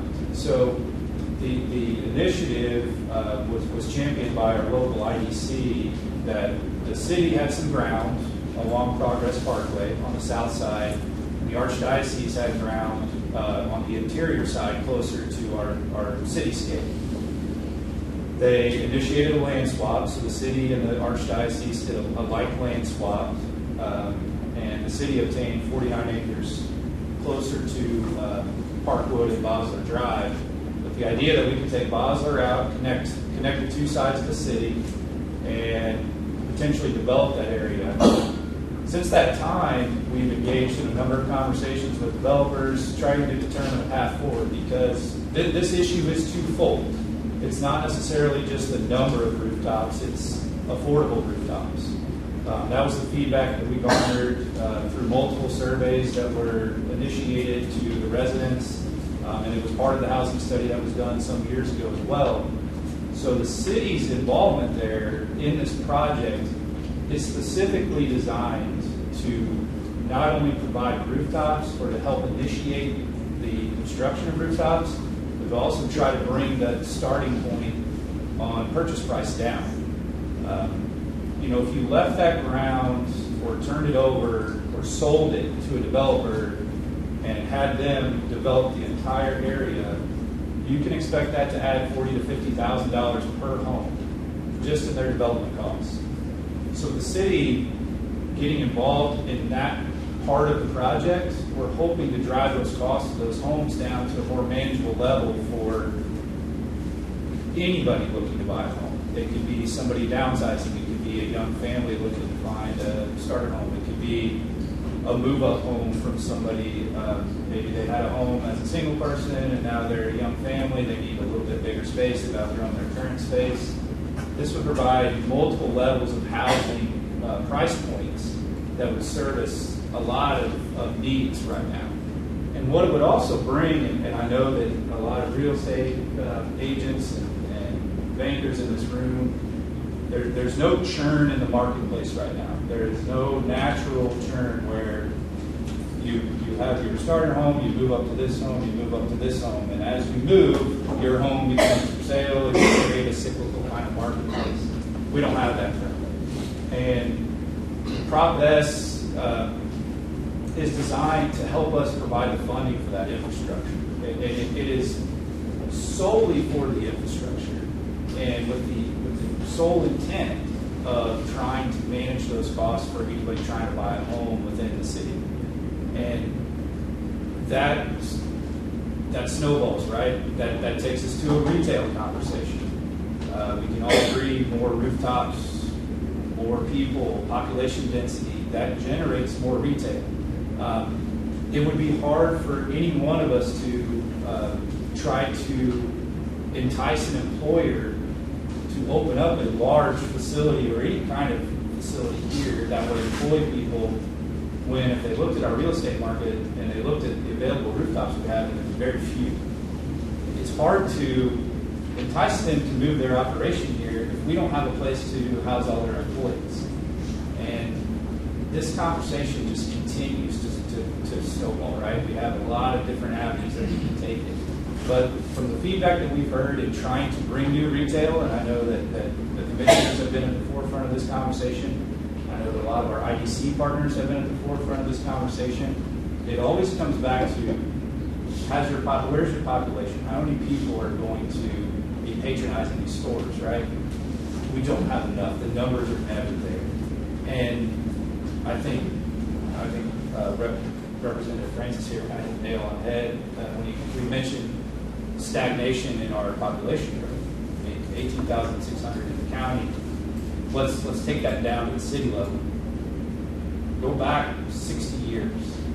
I bet you between 1964 and 2024, I bet you our population has maybe fluctuated within 100 people. And that's tough. It's tough to generate any new additional retail, manufacturing, production, you name it. It's hard to bring that into our community when we just don't have any kind of population growth. You can take a look at it from a 1,000-foot view or whatever it may be, 30,000-foot view, and just say that town is not growing. And we hope that this spurs some activity on a number of levels across the board. And I think between the county and the city, the economic impact, we've engaged SEMO Regional Planning Commission. In 2019, the economic impact of 150 rooftops in St. Genevieve was over $1.8 billion annually between sales tax, property tax, et cetera. And I would argue that number may have increased double right now. If you factor in inflation, if you factor in the cost of homes now, even with what we're trying to do to drive those down, that economic impact would be substantial. And it's not even so much that money, that's lost money that we're not getting right now, but think about it in the sense that our employers are turning over that workforce right now as we speak. That workforce is turning over. And those people don't have a place to live in our city. And those people are settling in Perryville, in Farmington, in Festus, maybe even further out. As soon as they put down those roots in those other communities, guess where the retail dollars go? We know where they go. They're spending them there. So it's lost revenue in a number of different ways. So we think that process will help, and the initiative would provide 152 single-family homes. With the developers that we've been speaking to, 152 homes would go up in 152 homes would go up in 5 years or less. So assuming demand, would stay consistent, which we really believe it would. I mean, we hear from a number of people all the time, and especially employers, hey, I have new workforces. They're coming on board and they have nowhere to live. And they get pushed into other communities. And we've watched our neighbors grow and grow and grow. And I'm not saying that we need to grow in a reckless way, and I'm not saying we need to grow too fast. But growth is imperative right now for our budget. We're making do, and you've heard what's going on at the county level with lost revenue there. We don't know when that lost revenue is coming back. It will, but increases in the amount of people that live in our county, that's immediate impact into all the budgets, and that will flow down through everybody. I mean, that's the plan. And that's the idea. I hope I kind of answered.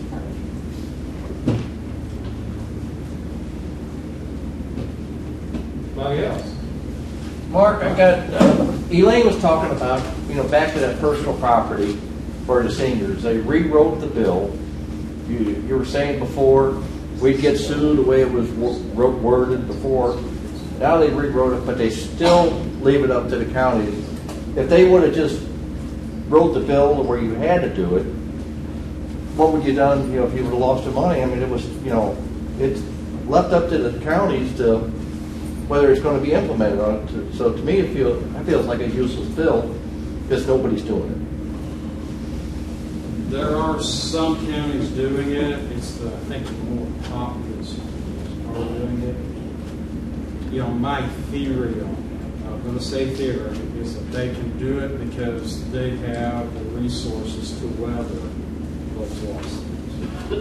Because they're going to, because there's still gaps in how it's done. So even though the bill's there, it's probably never going to happen here in St. Genevieve. Unfortunately, sometimes, with the best of efforts, there are gaps in these bills. I think Randy asked Rick something the other day, so I never even thought about that. And it's not that he doesn't know what he's doing. It's just that there are so many things that we have to deal with. A lot of moving pieces. A lot of moving pieces. There's the, what they call the circuit breaker. Senior citizens can use 53 something. I can't remember that. 5312. I don't remember the name of the form. My mother used it until she passed away. And you got money back from the state. Well, was that affected if this came into play?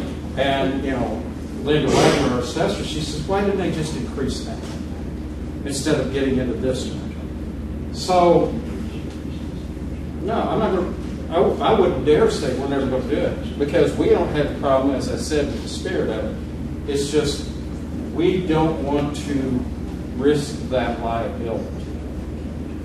So there's still liability the way it's written right now? Yes. Yes. Because it goes on the premise, I'm just going to use the school district, and there are other taxing entities, but I'm going to use that one because it's the largest one. Okay, they set their tax rates. County Commission has nothing to do with that whatsoever. We have no influence over that. They have formulas whereby they do that, as do the other taxing entities. We cannot tell them what to do. So if you look at this bill, the way we interpret it, it would say that we're going to take some of their money away. We don't have that authority. Okay? Now, I'm sure there are people that can argue with me and probably make me sound like I'm wrong, but we've had the attorney look at it. And that's basically what it boils down to. And if we start taking money from the school district, they're not going to be too happy with us, are they? Okay. So, that's why we are where we are. It's not a battle. You've got to pick your battles in this world. This is not one at this moment in time that we're going to try. Now, that doesn't mean that there isn't a fix for it somewhere that may come down the line. But until then, it's not a risk we're going to take.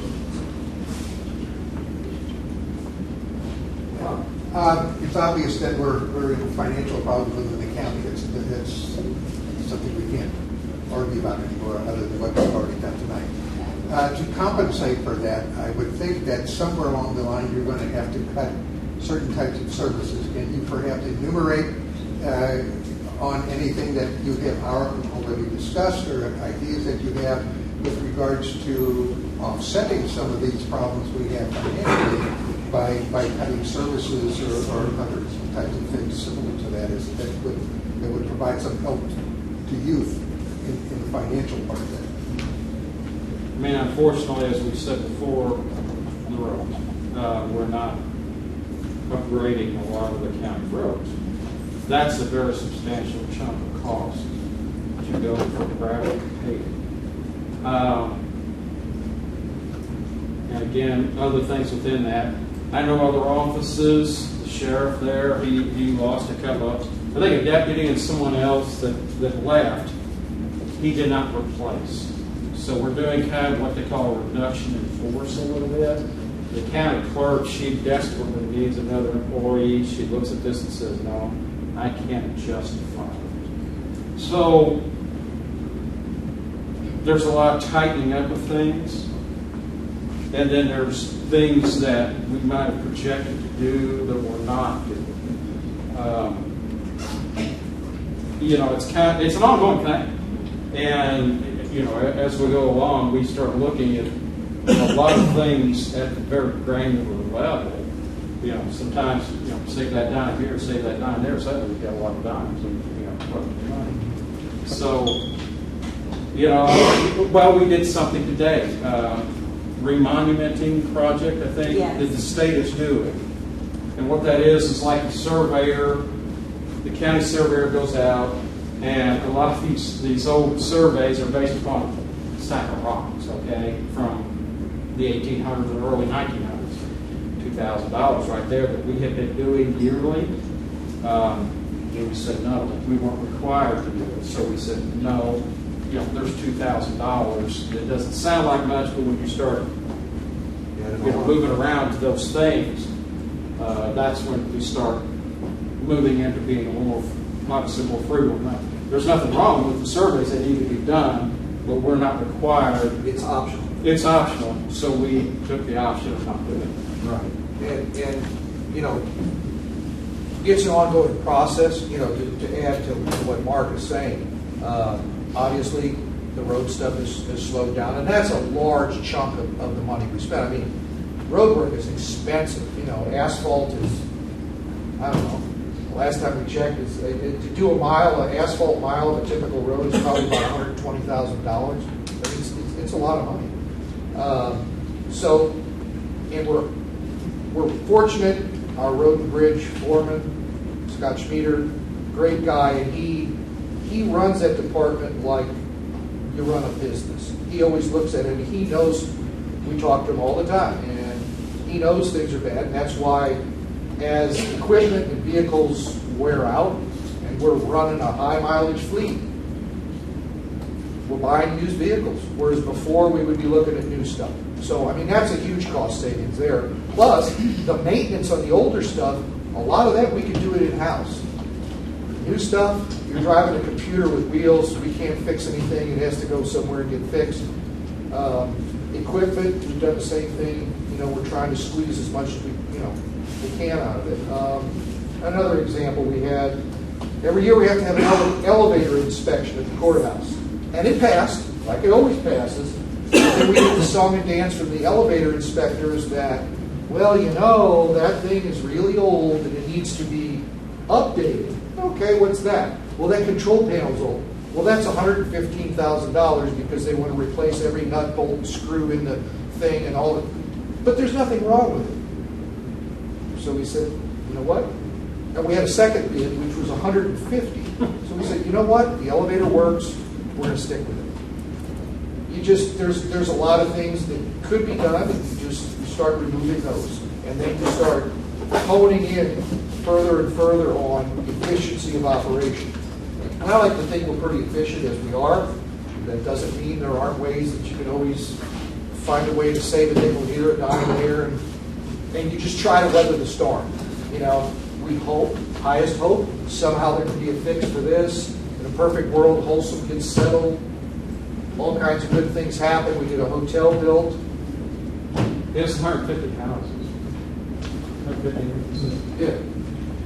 Let me ask you the thing that goes. What is the total loss of sales tax?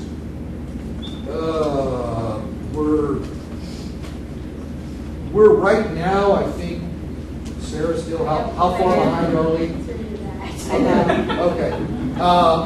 Rick, I'll let you know that. I know we're, the last number I heard floated was we were about 400,000 behind where we would be at this moment in time. So I would also like to know then, what was the loss due to Osora, the Ford dealership, et cetera. So if you look at what is the loss apparently on this 2023 bill. Right. And somebody asked me, is there a fix? Well, I think the easiest fix would be that the state would fork over their sales tax. Because we have an income, we have a revenue coming in the state and reinstate the local. Yeah. So that would be wonderful. I didn't say that clear a while ago. Yeah. So So if you give me those numbers, and I'll make sure that they get passed on, so people are aware of this. Then to go back to what I said about that 150 homes, that starts that chain link dance. Okay, 150 homes. That alters the equation and starts us in the right category. You start building 150 homes, there's a lot of these chains, whether they're hotels or restaurants or whatever, we're going to see, whoa, what's going on over there? Because they're going to know that's coming, especially when you do it in a 2 or 3 year time frame. So that's one of our greatest hopes is that gets going, because that does start that chain reaction, which will bring up our retail taxes, which we need to do anyway. You know, it's like, don't all put all your eggs in one basket. We've been relying on what happened here. Well, we know we need to get retail moving up.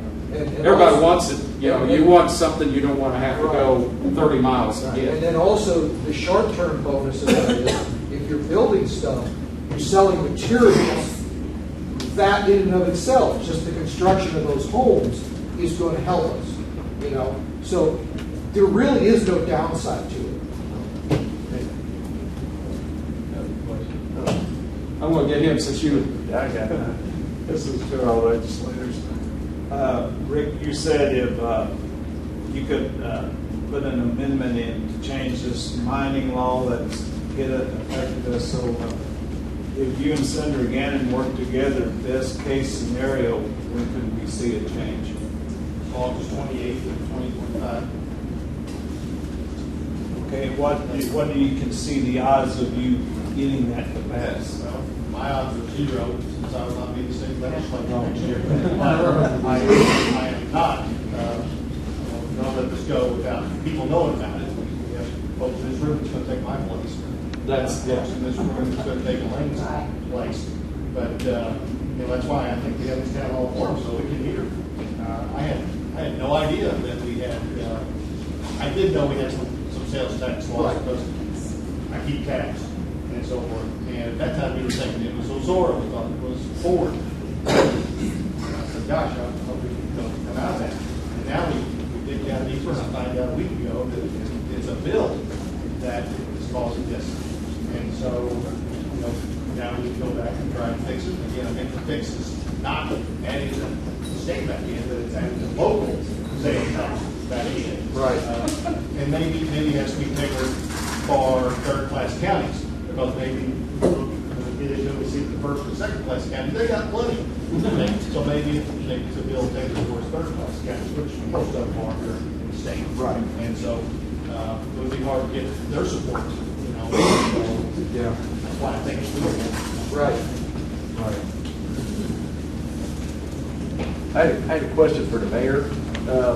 On that housing you're talking about, what kind of price range would we be talking about on these new homes? And one other thing, is there maybe any areas you could annex for the city? Yeah. So to start with the prices on the homes, with the city getting involved in helping with the infrastructure costs, and we're starting at 180,000, and that goes up. It kind of levels, right? So that the 180,000 is more of like a 1,100 square foot, 2-bed, 2-bath home. You stair step kind of up to about 220, at about 15 to 1,700 square feet, 3-bed, 2-bath. All these homes have basement. And then you can keep going along those lines. I mean, there'd really be a price point for just about anybody. But we feel like that 180,000 is a good starting point. I mean, anything under 200,000 right now for a new home would really be something. And these homes are going up in other areas. They're going up in other cities and other counties, in Jefferson County, in St. Louis County, and St. Charles County. And that $180,000 home, where we're injecting that money to help with the infrastructure, that home is starting at 260 in Imperial right now. So you can see the difference. 260 for that kind of home. You can see where it's stair step there. Next thing you know, you're paying $500,000 for that home. And that's just not where our price point needs to be within the county. That's not what we're hearing from the people as far as price point. So that was why the city is taking that measure. It's based off your feedback. And then remind me of the second question. I know there's land is an issue about annexing. Is there any, maybe you could annex a city somewhere, St. Joe? And you know, it's amazing you bring this up because at our meeting last night, we talked through our comprehensive plan, which is updated for the first time since 1997. So we have a brand new comprehensive plan that was, we were assisted by SEMO Regional Planning, and that lays out an annexation playbook. And they have recommendations for us. And really, it's I think it goes out 20 years, but you kind of have milestones. And there's certain areas of the community that they would recommend be annexed in the next 3 years. And then there's other areas, of course, that they recommend maybe within this amount of time we would go after that. But there's certain areas of the community that we have little islands that are unincorporated that we could clean up. But it has been hard for us. I mean, it's hard when you're relatively landlocked in a lot of ways. We don't have areas to push our boundaries as it stands right now. And more than likely, any annexation attempt would not be friendly. So it would be a forcible annexation. And there's a path for that. It's interesting and probably, it would certainly be contested. But it is part of our plan, and it's part of what we're looking at doing. We're looking for any ways we can right now to grow, and whether that's by pushing boundaries out, or whether it's by trying to grow within the area that we have, which is very little, if you think about it. Don't have much area. No, not much, and that's why that 49 acres that we're talking about is so valuable to us right now as far from a development standpoint. But there are areas that we are targeting, and I would expect for you to hear a lot more of the A word over the next few years. Want that A word over.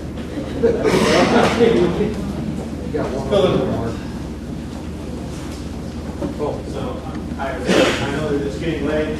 My name is Townhall. I'm the president of the St. John IDC. We're a volunteer organization. I know the city and the county have been talking nauseam about some of the things that the IDC and the chamber have been working on. There is not a better opportunity for St. John to grow quickly by passing the process. If you look at Valley Springs subdivision, you had multiple builders that built in there, and it took 30 years. Yeah.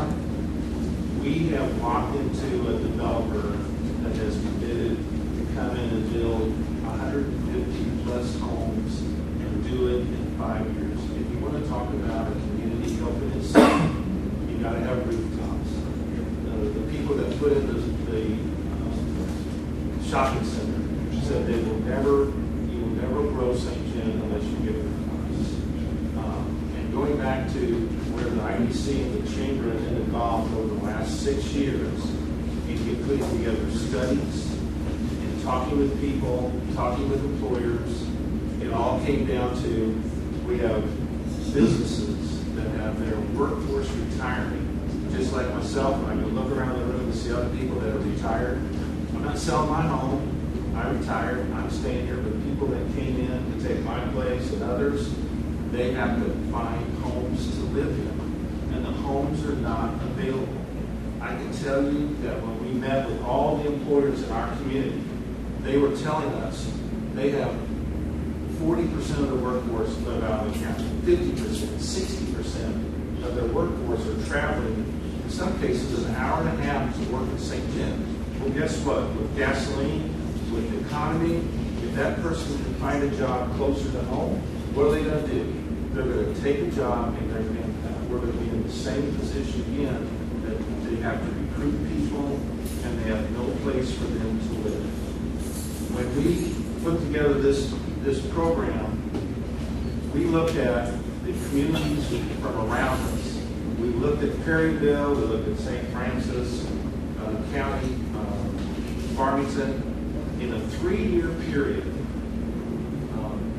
Perryville had over 125 building permits in a 3-year period. You know how many building permits St. Jim had? 4. 4 building permits.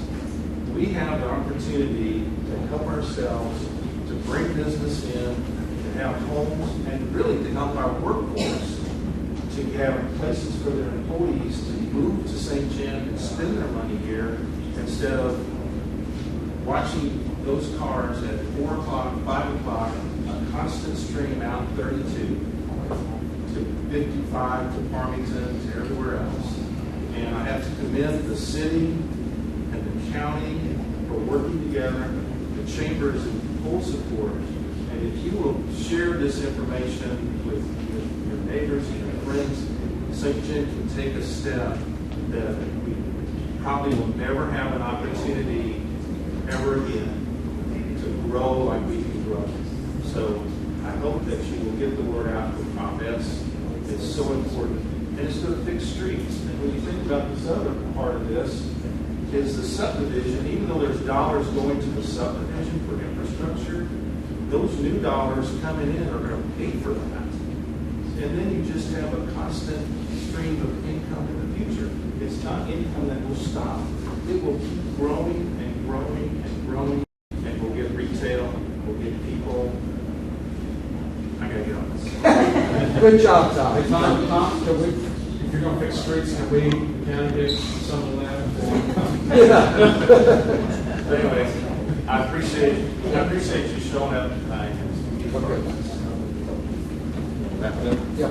I really appreciate it, folks. We've already had a lot of people leave. Appreciate you coming out. Thank you. I know it's been quite a while. I hope you all got multiple things out of this. So I think we'll just call it a night. Thank you. Thank you.